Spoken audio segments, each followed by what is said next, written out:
In the beginning of my career, I learned an incredibly important and valuable lesson. And painfully, that lesson came from what I still consider to be the most challenging session I've ever done. But looking back, I'm so thankful about the experience I had doing that session, because it completely changed the direction of my life and the way I went about this career. As a lot of people already know, when I was in the internship, or what we call practicum, of my counseling education as a student, I got a job working at an agency where they kind of mandated that you did curriculumized cognitive behavioral therapy, CBT services. And from the very beginning, CBT didn't feel like a good fit for me as a clinician. It just didn't fit with the way I wanted to work and what I wanted to be doing.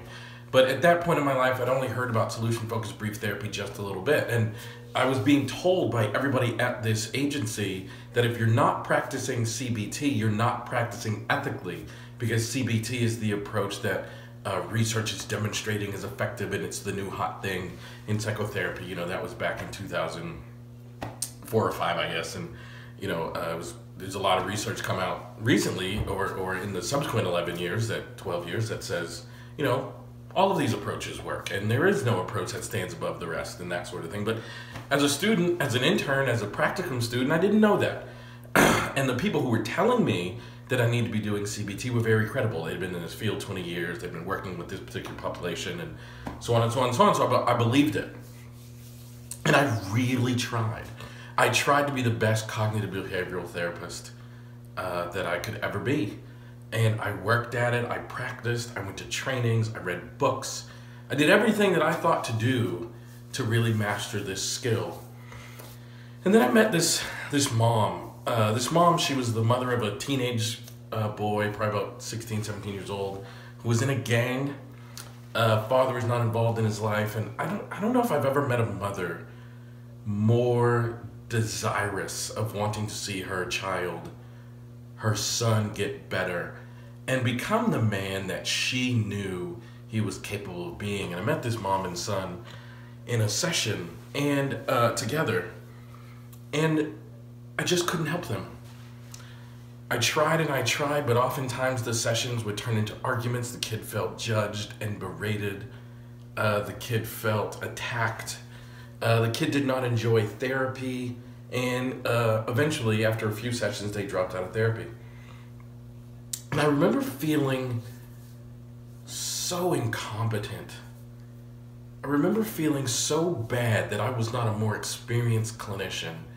I remember feeling so awful that I could not help this family and this mom. I wished to God that I had been a better therapist. Even to this day, I feel bad about it. Now, I mean, to be clear, I didn't do anything unethical or didn't do anything bad. I just wasn't very good. And that incompetent feeling really, really ate at me. From the very first session I met with that family, I haven't forgotten them. It's been years, over a decade, easy, since I met with that family, and I haven't forgotten them. And it still gnaws at me a bit, and it was so difficult. And those of you in the counseling profession, I'm sure you know that feeling of like, you know, I'm trying as hard as I possibly can. But with this family, it wasn't working. Like, nothing I was doing was working. In fact, it almost felt as if things were getting worse. And I remember after the last time I met with that mom and son, I made myself a promise. Like, I promised myself, whatever type of therapist I'm going to be, I'm going to master an approach so that I never feel this incompetent again. So I never feel this horrible inadequacy that I was feeling at that time. And it really, really was a driver for me. Shortly thereafter, I was introduced in a more deep way to solution-focused brief therapy.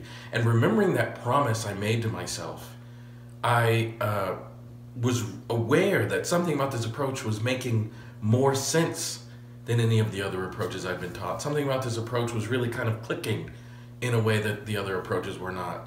And I decided, because I want to be the very best clinician I can possibly be, because I was so aggravated and disappointed in myself for not feeling competent, I really worked at solution-focused brief therapy because it was the approach that made sense to me.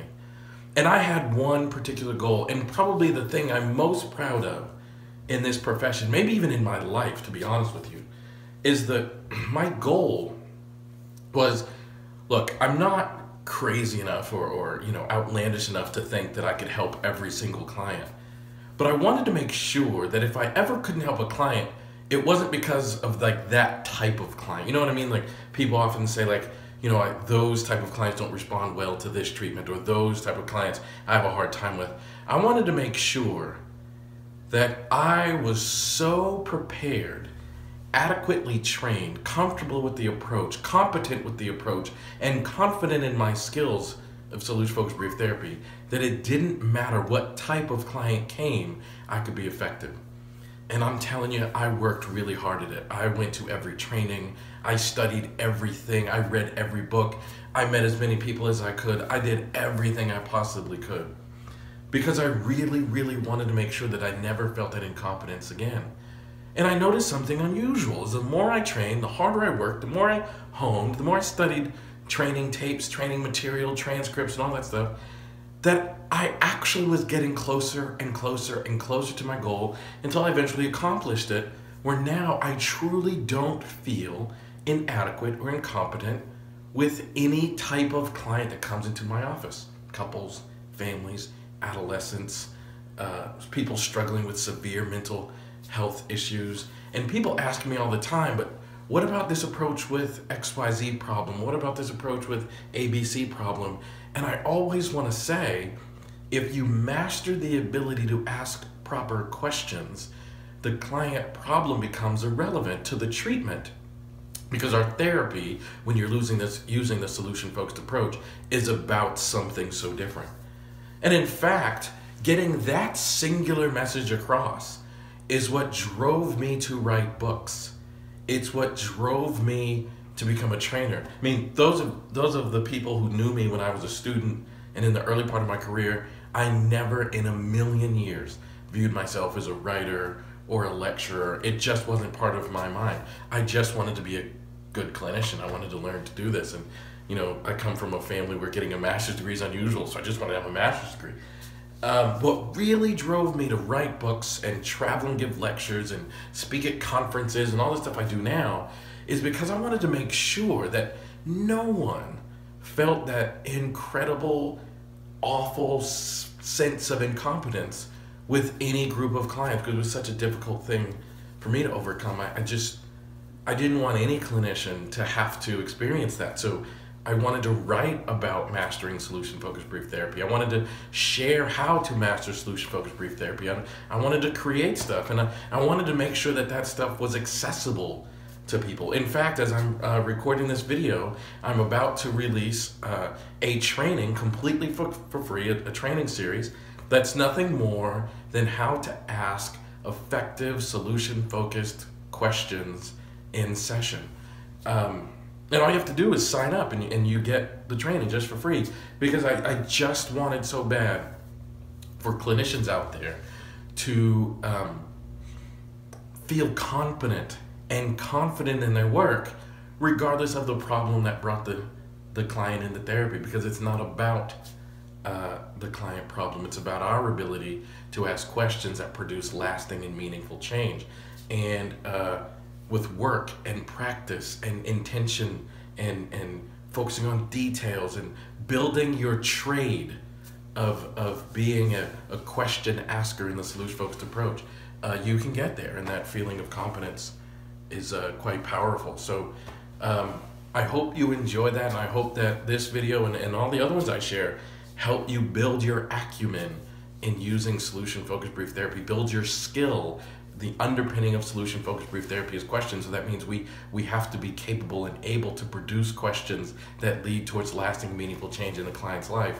And regardless of the client problem, I'm telling you, you can get there. I mean, that really is the number one question I get is, but what about solution-focused brief therapy with problem, A, B, or C, whatever it is? And my answer is always the same. We have research data to back up the statement that solution-focused brief therapy is at least as effective as treatment as usual, at least as effective as every other model. It happens to do so in fewer sessions, but with long-term studies, with meta-analysis and evidence-based studies, solution-focused brief therapy is as effective as other approaches. So the answer to the question isn't how does this approach work with such and such a problem. The answer to that question is always treat solution-focused brief therapy as a trade, and the actual craft is your ability to ask questions.